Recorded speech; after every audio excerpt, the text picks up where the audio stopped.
ವೀರ ರಾಣಿ ಕೆಳದಿ ಚೆನ್ನಮ್ಮ. ಪಾತ್ರ ಪರಿಚಯ. ಎಲ್ಲರಿಗೂ ಶುಭೋದಯ. ನನ್ನ ಹೆಸರು ಸಾನ್ವಿ. ನಾನು 6ನೇ ತರಗತಿಯಲ್ಲಿ ಓದುತ್ತಿದ್ದೇನೆ. ಇಂದು ನಾನು ಕೆಳದಿ ಚೆನ್ನಮ್ಮನ ಪಾತ್ರವನ್ನು ಮಾಡುತ್ತಿದ್ದೇನೆ.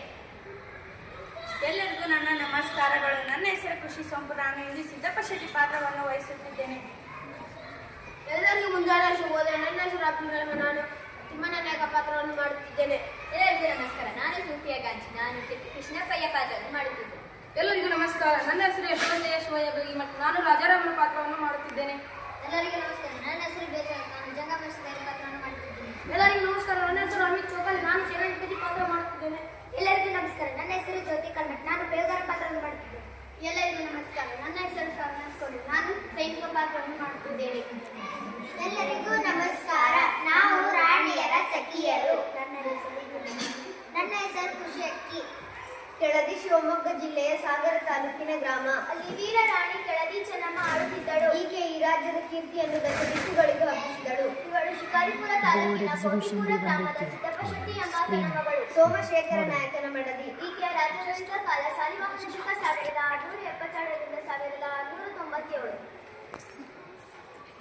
ದೃಶ್ಯ 1. ರಾಜಸ್ಥಾನದ ದೃಶ್ಯ. ಆಸ್ಥಾನದಲ್ಲಿ ಚೆನ್ನಮ್ಮ ಪ್ರಜೆಗಳ ಕಷ್ಟ ಸುಖ ಹಾಗೂ ದೂರು ದುಮ್ಮಾನುಗಳನ್ನು ಆಲಿಸುತ್ತಿದ್ದಾಳೆ. ಸರತಿ ಸಾಲಿನ ಕೊನೆಯಲ್ಲಿ ಇಬ್ಬರು ಜಂಗಮರು ನಿಂತಿದ್ದಾರೆ.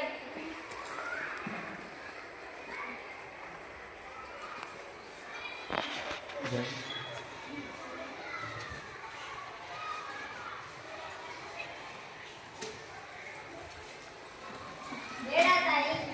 ಏನು ಜಂಗಮರೇ? ಏನು ನಿಮ್ಮ ಸಮಸ್ಯೆ? ನಾವು ಜಂಗಮರಲ್ಲ ತಾಯಿ. ನಾನು ಛತ್ರಪತಿ ಶಿವಾಜಿಯ ಮಗ ರಾಜ. ಏನು ನೀವು ಛತ್ರಪತಿ ಶಿವಾಜಿ ಅವರ ಮಕ್ಕಳೇ? ನನ್ನಿಂದೇನಾಗಬೇಕು? ಬನ್ನಿ ಕುಳಿತುಕೊಳ್ಳಿ.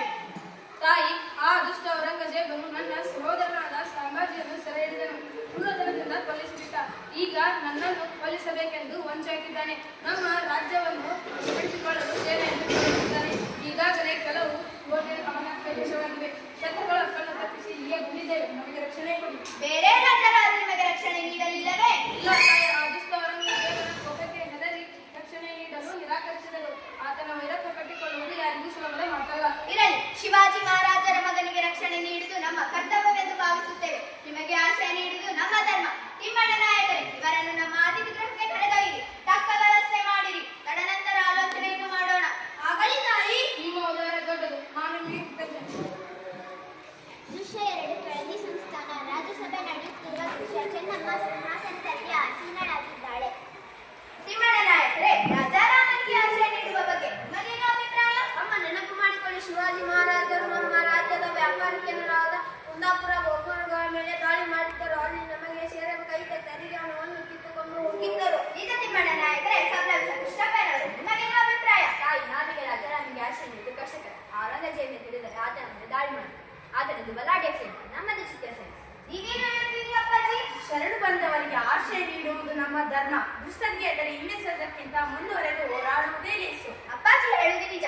ಈಗ ರಾಜಾರಾಮರು ನಮ್ಮಲ್ಲಿ ಆಶ್ರಯ ಬೇಡಿ ಬಂದಿದ್ದಾರೆ. ಅವರಿಗೆ ಆಶ್ರಯ ನೀಡುವುದು ನಮ್ಮ ರಾಜಧರ್ಮ. ಇದೇ ಕನ್ನಡಿಗರ ವೀರ ಪರಂಪರೆ. ಕೊಲ್ಲುವವನಿಗಿಂತ ಕಾಯುವವನೇ ದೊಡ್ಡವನು. ನಮ್ಮ ಧರ್ಮವೇ ನಮ್ಮೆಲ್ಲರನ್ನು ರಕ್ಷಿಸುತ್ತದೆ. ಹೌದು ತಾಯಿ, ನಿಮ್ಮ ಮಾತು ನಿಜ. ಹಾಗೇ ಆಗಲಿ.